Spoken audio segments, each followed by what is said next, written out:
यह चैनल केवल मनोरंजन के लिए है। हम किसी भी प्रकार के अंधविश्वास का समर्थन नहीं करते हैं। हॉरर और डरावनी कहानी और शॉर्ट्स देखने के लिए चैनल को सब्सक्राइब करके बेल आइकन को ऑल पे जरूर से सेट कर दें। महाराष्ट्र के कोकण क्षेत्र में मुंजिया नाम का भूत का प्रकार है। मुंजिया एक ब्राह्मण लड़के का भूत होता है जिसकी मृत्यु उपयन यानी कि मुंजा होने के पहले ही हो चुकी होती है। वैसे तो छोटे बच्चों की इच्छाएं इतनी दृढ़ नहीं होती, लेकिन कुछ बच्चे जल्दी ही इच्छाओं के अधीन हो जाते हैं। और ऐसा ब्राह्मण बच्चा जिसकी कोई दृढ़ इच्छा अधूरी रह जाए, मरने के बाद वो मुंजा बन जाता है। मुंजा या तो पीपल के पेड़ पर वास करता है या कोई कुएं में। ज्यादातर मुंजिया लोगों को कोई तकलीफ नहीं देते, लेकिन कुछ ऐसे भी होते हैं जो लोगों का जीना मुश्किल कर देते हैं।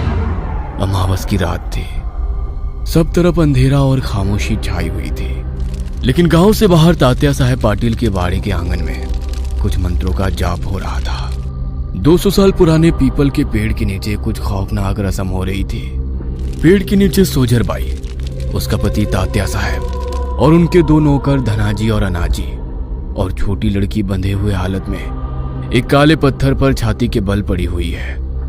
उसका मुंह बंद है। अनाजी उस लड़की को उस पत्थर पर दबाए खड़ा है और धनाजी के हाथ में कुल्हाड़ी है।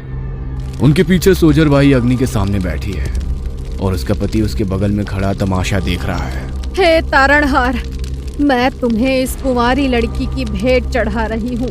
कुंवारी लड़की छटपटा रही है और चिल्लाने की कोशिश कर रही है। कृपया इसका खून पीकर अपनी प्यास बुझाओ और इसकी आत्मा के साथ अपनी इच्छाएं पूरी करो और बदले में मेरी मनोकामना पूरी करो।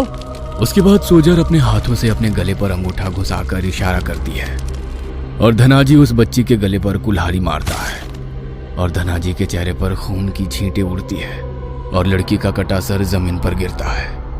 लड़की को छोड़ो और जल्दी से वाड़े के अंदर भागो, वो आता ही होगा, और मुड़कर बिल्कुल भी मत देखना, वरना उसका निवाला तुम बनोगे। और उसके बाद सभी लोग भागते हुए वाड़े में चले गए। दूसरी तरफ उस पीपल के पेड़ पर कुछ हलचल हो रही थी। तभी पेड़ से मुंजिया ने जमीन पर छलांग लगाई। वो चारों तरफ अपनी नजरें घुमाने लगा, ये तसल्ली करने के लिए कि कहीं कोई उसे देख तो नहीं रहा।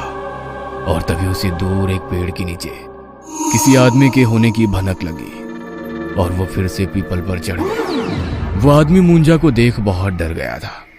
गांव के वीरानों में मिल रही कुंवारी लड़कियों की लाशों के पीछे छुपा राज उसके सामने आ गया था। इसका मतलब उस पीपल पर मुंजिया का वास है और पाटिल ही कुंवारी लड़कियों की बलि मुंजिया को चढ़ा रहे हैं। लेकिन तभी उसे पेड़ के ऊपर से कुछ हलचल महसूस हुई। उसने ऊपर पेड़ पर देखा और उसके पैरों तले जमीन फिसल गई, क्योंकि मुंजिया उसी पेड़ पर आ गया था। वह डर के मारे चीखा, लेकिन तभी मुंजिया ने उसके कंधे पर छलांग लगाई और उसकी गर्दन मरोड़ दी। कुछ 8 महीने पहले तात्या साहब का वाड़ा। और जोर लगाओ, और जोर लगाओ। अनाजी और धनाजी दरवाजे पर लात मार रहे थे।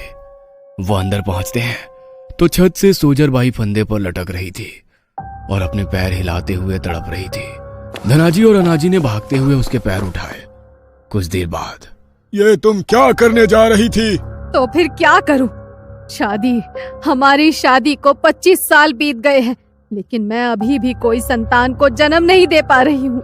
अरे कितने वैद्य, कितनी औषधि खा ली, बहुत मंदिर मस्जिद घूम आए हैं, बहुत कुछ कर लिया हमने, लेकिन फिर भी मैं बांझ की बांझ ही रह गई। अब मैं जी कर भी क्या करूं? तुम चिंता मत करो, मुझे आज ही बाभल गांव के एक तांत्रिक के बारे में पता चला है। अब सिर्फ वही हमारी मदद कर सकता है। दूसरे दिन काले कपड़े पहना एक तांत्रिक जमीन पर बैठा है। उसके सामने सोजर बाई और तात्या साहब बैठे हुए हैं। तुम्हारे पिताजी ने 30 साल पहले वो बाड़ा एक ब्राह्मण से खरीदा है। वो बाड़ा खरीदने के बाद तुम्हारे पिताजी आंगन के ही कुएं में डूब मर गए। है बाबा जी, वो एक हादसा था। नहीं, वो हादसा नहीं था। क्या आंगन में एक 200 साल पुराना बड़ा सा पीपल का पेड़ है? है बाबा जी। उस पेड़ पर एक मुंजिया का वास है।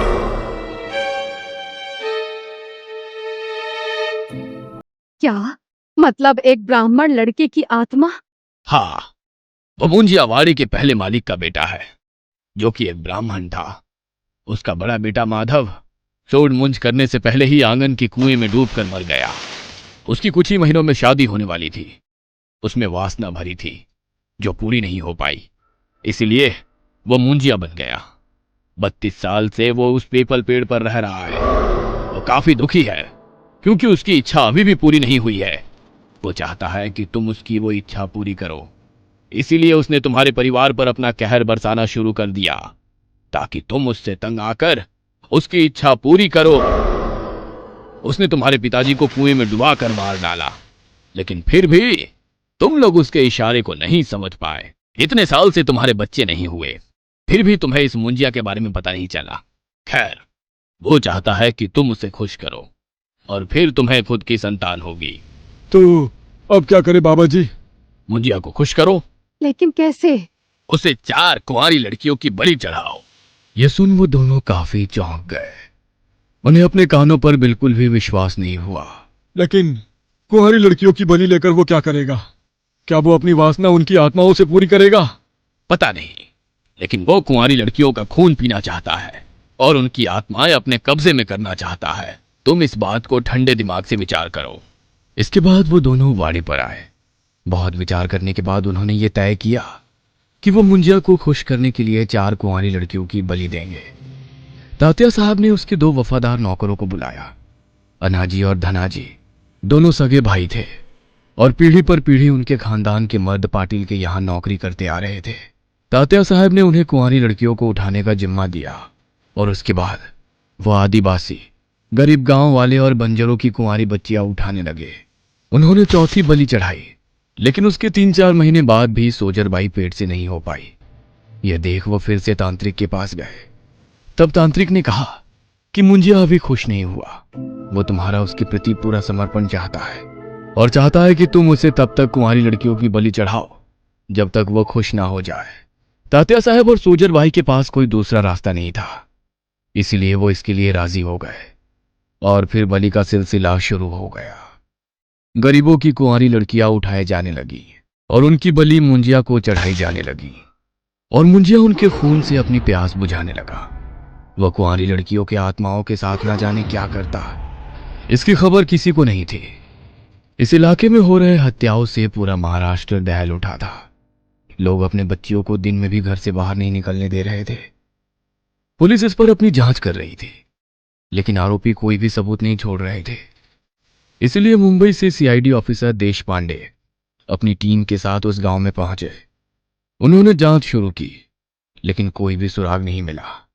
आज का दिन कुछ बंजारों को गांव के जंगलों में अन्ना की लाश मिल गई, जिसकी गर्दन मरोड़ दी गई थी।